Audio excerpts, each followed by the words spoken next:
हम भारत है निबंध पढ़ रहे थे रामधारी सिंह दिनकर का। उसी श्रृंखला में हम आगे पढ़ रहे थे कि भारत में जो जलवायु का वैविध्य, वातावरण का वैविध्य, भाषाओं का खान पान, ये सारी चीज़ें भारत को एक होने में बाधा उपस्थित करती है। पर लेखक बताते हैं कि वैज्ञानिक और यातायात के साधनों के विकास के साथ भारत में एकता की स्थापना हुई है।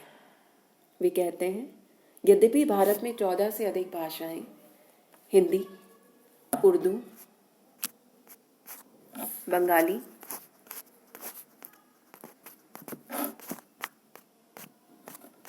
आदि, गुजराती, असमिया, तमिल, तेलुगु, मलयालम, कन्नड़, उड़िया, असमी, पंजाबी, कश्मीरी, संस्कृत आदि बोली जाती हैं।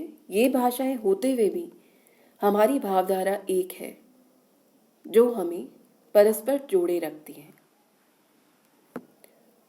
भारतीय दर्शन और साहित्य, रामायण, महाभारत, ये विचारधारा भारतीयों के विचारों और भावों में बहती है जो सभी भारतीयों को एक बनाती है। फारसी लिपि के अलावा भारत की अन्य लिपियों की वर्णमाला भी एक है, यद्यपि वे अलग अलग लिपियों में लिखी जाती हैं। क, ख, ग, घ, अ, आ, ई, ये वर्ण इसी प्रकार सुनाई देते हैं, यद्यपि इनके लिए लिपियां जो है वो अलग है। हिंदी की लिपि अलग है और तमिल तेलुगु की लिपि अलग है, पर स्वर और व्यंजन ध्वनियां यही हैं, वर्ण यही है। ये भी भारत में एकता की स्थापना करती है।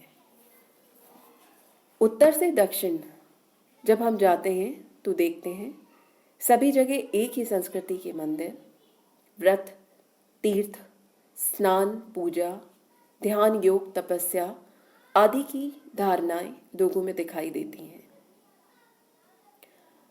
भारत में विद्यमान मुसलमान भी मूलतः हिंदू धर्मांतरित होने के कारण उनके मूल संस्कार भी कुछ कुछ हिंदुओं के समान ही दिखाई देते हैं।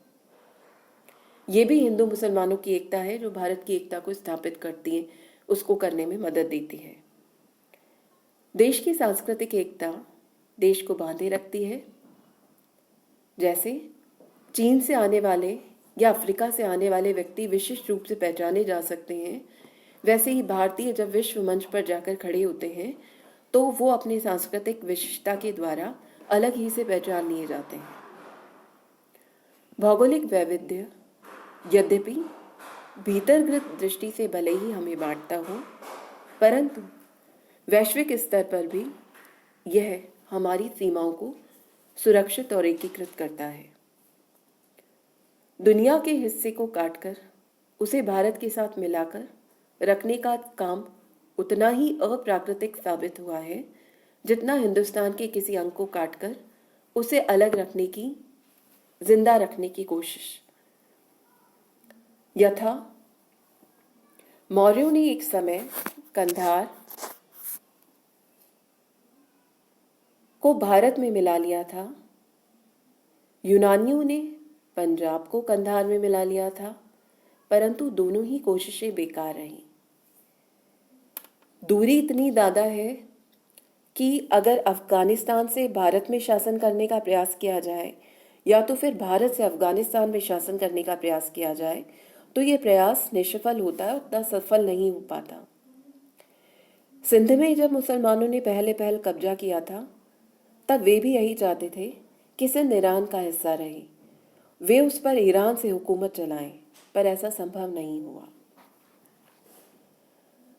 असली बात यह है कि जैसे दुनिया के और भी कई देश दुनिया से अलग और अपने आप में पूर्ण हैं, वैसे ही प्रकृति ने भारत को भी स्वतंत्र देश के रूप में सिरजा है और इसमें रहने वाले सभी लोग भारतीय हैं। यही भावना, यही धारणा भारतीयों को एकीकृत करती है और भारत को एक राष्ट्र के रूप में स्थापित करती है। धन्यवाद।